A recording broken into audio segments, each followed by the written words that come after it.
everyone, welcome to my channel. That is what we are starting with in terms of my nail situation. Now to start the fill process, I'm going to be using my 5-in-1 drill bit to remove the bulk product. Now that that's done, I'm going to take out my disinfected implements as well as my Tammy Taylor stick and peel file.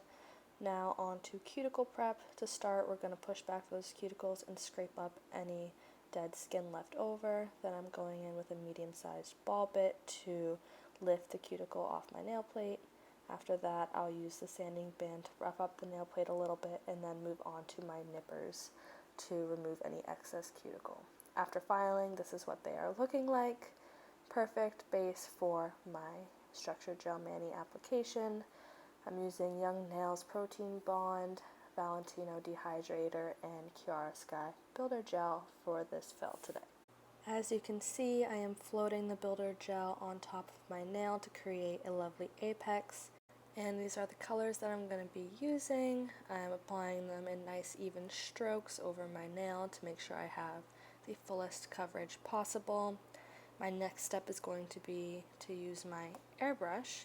I'm mixing together white gel polish and acetone to create the airbrush solution, and on my nail I'm going to use circular motions to create that aura effect that everyone is loving right now. Once that is all completed, I'm going to hand paint tiny blue hearts on every nail.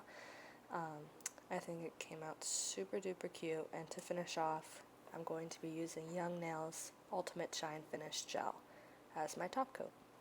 This top coat does not require you to wipe it after, so after this step, I'm completely done.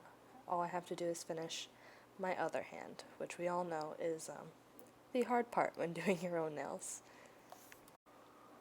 As you can see here, I'm curing in my light for 60 seconds, and here is the finished product on both hands.